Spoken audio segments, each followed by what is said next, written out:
এই সরকারের আরো অনেক গুরুত্বপূর্ণ সিদ্ধান্ত রয়েছে, আরো অনেক গুরুত্বপূর্ণ পলিসি রয়েছে। বর্তমান সরকারের অন্যতম প্রধান একটা অগ্রাধিকার হচ্ছে কর্মসংস্থান সৃষ্টি করা। বিশ্বের বিভিন্ন দেশে আমরা যখন বাংলাদেশের গৌরবের কথা বলি, বাংলাদেশের পরিচিতির কথা বলি, এনজিওর কিন্তু অনেক বড় ভূমিকা রয়েছে। কিছু কিছু এনজিও যেমন বিদেশেও একটা বড় ধরনের প্রভাব বা পরিচিতি বিস্তার করেছে। বাংলাদেশে যেসব এনজিও রয়েছে সেখানে কিন্তু বিশ্বের অনেক দেশ থেকে ওনারা সহযোগিতা করে। অর্থাৎ এনজিও সেক্টর আপনারা যারা কাজ করছেন, আপনাদের সম্মিলিত একটা বড় অর্জন রয়েছে। ছোট বড় মাঝারি বিভিন্ন ধরনের এনজিও আছে, বাট প্রত্যেকের এখানে ভূমিকা রয়েছে বিশ্ব মানচিত্রে বাংলাদেশকে একটা গৌরবোজ্জ্বল জায়গায় নিয়ে যাওয়ার ক্ষেত্রে। সেই এনজিওর গুরুত্ব আমাদের মাননীয় প্রধানমন্ত্রী অনুধাবন করেন বলেই আজকে প্রধানমন্ত্রী কার্যালয়ের অধিভুক্ত এনজিও বিষয়গুলোতে তিনি কিন্তু তার আস্থা বজায় রাখতে দায়িত্ব দিয়েছেন এবং আমাদেরকে নির্দেশনা দিয়েছেন যে কোনো বিষয়ে যেন আমরা বিভিন্ন এনজিওর সাথে কথাবার্তা বলি, সলা পরামর্শ করি, আপনারা আপনাদের যে মতামত রয়েছে তার আলোকেই অ্যাটলিস্ট ইমপ্লিমেন্টেশন বা যে কোনো পলিসি বাস্তবায়নের ক্ষেত্রে আমাদের কার্যকর উদ্যোগ গ্রহণ করি। আজকে আমি এখানে আসার সময় যতটুকু জ্ঞান নিয়ে এসেছিলাম, যাওয়ার ক্ষেত্রে কিন্তু অ্যাটলিস্ট পরিবেশ সংরক্ষণ কিংবা বৃক্ষরোপণের ক্ষেত্রে অনেক বেশি ঋদ্ধ হয়ে অনেক বেশি তথ্য ধারণ করে যাচ্ছি, সেটা আপনাদের কথার উপর ভিত্তি করি।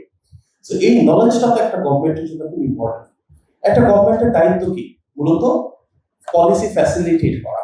আমাদের একটা ভিশন আছে, আমরা আজ থেকে 5 বছর পরে কোথায় যেতে চাই, 10 বছর 20 বছর পরে বাংলাদেশকে কোথায় নিয়ে যেতে চাই, শর্ট টার্ম মিড টার্মে কি করতে চাই, 6 মাসের ভিতর 2 বছরের ভিতর একটি নির্বাচিত সরকার হিসেবে সেই ভিশনটুকু আমাদের আছে এবং সেটাই কিন্তু আমরা আমাদের ম্যানিফেস্টোতে মাননীয় প্রধানমন্ত্রীর নেতৃত্বে সেভাবে তুলে ধরেছি।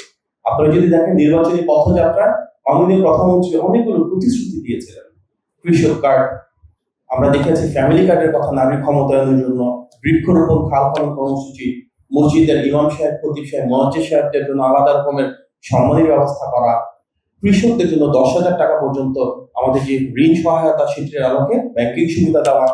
এই প্রতিটা বিষয়ে কিন্তু উনি নির্বাচিত হওয়ার পর 3 মাসের ভিতরে বাস্তবায়ন করা শুরু করেছেন। প্রায় প্রত্যেকটা ক্ষেত্রে আমরা দেখেছি যে প্রি পাইলট করা হয়েছে, পাইলট করা হয়েছে, সামনের দিনগুলোতে ফেজ 1, 2, 3 আকারে ইনশাল্লাহ সারা দেশব্যাপী বাস্তবায়ন করা হবে। তবে এই প্রতিটি বাস্তবায়নের ক্ষেত্রেই গভর্নমেন্ট ইন আইসোলেশন করতে পারে না।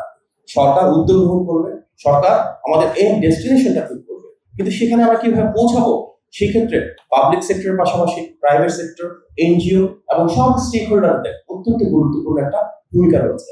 যার কারণে আমরা চেষ্টা করছি যে কোনো পলিসি বাস্তবায়নের ক্ষেত্রে আমরা কিভাবে স্টেক হোল্ডার কনসালটেশন করতে পারি।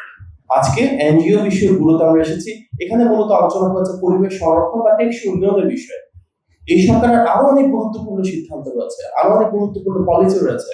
বিশেষভাবে স্বাস্থ্য এবং শিক্ষার ক্ষেত্রে এনজিও গুলো যে ভূমিকা ঐতিহাসিকভাবে রয়েছে, এটা কিন্তু আমাদের যে কোনো সরকারি কার্যক্রমকে অনেক বেগবান করবে যখন আপনাদের সম্পৃক্ততা আমরা নিশ্চিত করতে পারবো। বর্তমান সরকারের অন্যতম প্রধান একটা অগ্রাধিকার হচ্ছে কর্মসংস্থান সৃষ্টি করা। এমন একটা বাংলাদেশ আমরা গড়ে তুলতে চাই যেখানে আমাদের সবচেয়ে বড় যে দুটা ডেমোগ্রাফিক গ্রুপ রয়েছে, আমাদের প্রচুর তরুণ তরুণী রয়েছে, ডেমোগ্রাফিক ডিভিডেন্ড, আমাদের প্রচুর নারী রয়েছে, আমাদের পপুলেশন 50% এর উপর উইমেন। এই তারুণ্যকে এবং নারীদেরকে প্রাধান্য দিয়ে আমরা কিভাবে কর্মসংস্থান তৈরি করতে পারি। বর্তমানে যে নির্বাচিত সরকার আছে মাননীয় প্রধানমন্ত্রীর নেতৃত্বে, আমরা সেভাবে বাংলাদেশটাকে বিনির্মাণ করতে চাই যেখানে আমরা দেশের স্বার্থকে প্রাধান্য দিয়ে, দেশের মানুষের কল্যাণকে প্রাধান্য দিয়ে রাষ্ট্রের সামনের দিকে এগিয়ে নিয়ে যাবো। এক্ষেত্রে প্রত্যেকটা স্টেক হোল্ডারের সাথে আমরা অংশীজনদের সাথে মত বিনিময় করতে চাই, যেখানে একসাথে কাজ করার সুযোগ আছে সে অপরচুনিটিগুলো এক্সপ্লোর করতে চাই এবং সম্ভব হলে আমরা অবশ্যই একসাথে কাজ করবো।